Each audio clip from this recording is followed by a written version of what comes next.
Welcome to 7 news Telugu. భారత రాజ్యాంగం ప్రపంచంలోనే అతి పెద్దదని, ఇవాళ పవిత్ర విశిష్టమైన రోజని ఏపీ ముఖ్యమంత్రి చంద్రబాబు నాయుడు రాజ్యాంగ వజ్రోత్సవాల సందర్భంగా ప్రజలకు శుభాకాంక్షలు తెలిపారు.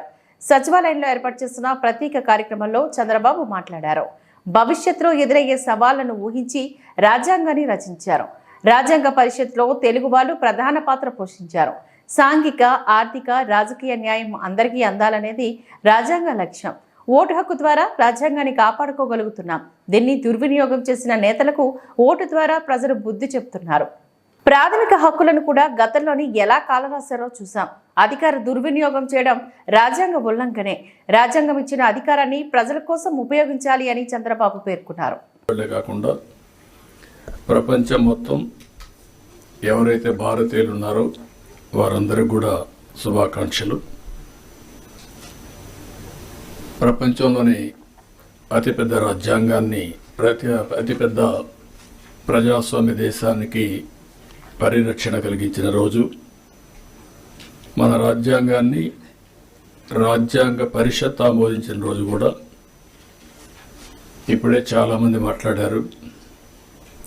భారత రాజ్యాంగ నిర్మాత డాక్టర్ బిఆర్ అంబేద్కర్ సారథ్యంలో 2 సంవత్సరాల 11 నెలల 18 రోజుల పాటు సుదీర్ఘంగా ఆలోచించి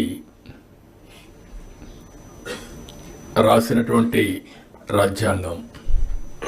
అది కూడా ప్రపంచంలోనే ఒక లిఖిత రాజ్యాంగంగా ఈరోజు మనం చూస్తే ఇది అమలు చేసి 75 సంవత్సరాలైనా ఎన్నో సవాళ్లు వచ్చినా ఆ సవాళ్లన్నీ అధిగమించి దేశ భవిష్యత్తుని, అదే మాదిరిగా భారతదేశ సమైక్యతను కాపాడుకుంటూ ముందుకు పోగలిగాం.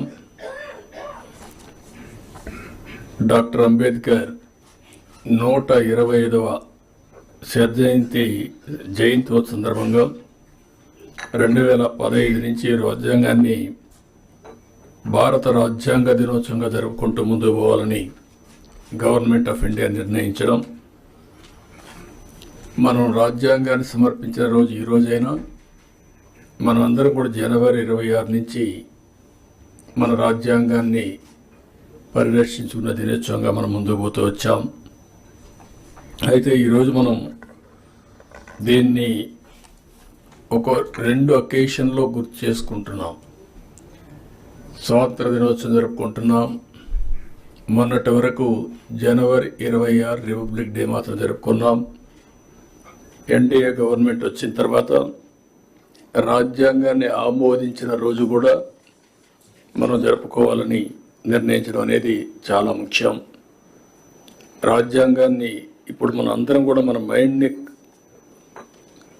కంట్రోల్ చేయాలన్నా, కండిషన్ చేయాలన్నా, ఏ రిలీజన్ సంబంధించి ఆ రిలీజన్ రిమైండర్ కింద చేసుకుంటూ వస్తున్నాం. హిందువులు చూస్తే దేవాలయాలు పోతారు, భగవద్గీతను ప్రాక్టీస్ చేస్తారు. క్రిస్టియన్స్ని చూస్తే చర్చిలకు పోతారు, అక్కడి నుంచి ఏదైతే బైబిల్ ఉందో బైబిల్ని చేస్తారు. ముస్లిమ్స్ని చూస్తే ఎక్కడ మసీదుకి వెళ్ళి ప్రతి వారం కూడా మసీదుకి వెళ్ళి అదే సమయంలో ఖురాన్ని ప్రాక్టీస్ చేస్తూ ఉంటారు. అలాంటిదాన్ని మనం కూడా ఆలోచించాల్సింది. భారత రాజ్యాంగం అన్ని మతాలకు, అన్ని ప్రాంతాలకు, అందరికి కూడా ఒక పవిత్రమైన గ్రంథం. ఇది ఆ స్ఫూర్తిని కూడా ఒకసారి గుర్తు చేసుకోవాల్సిన అవసరం ఉంది.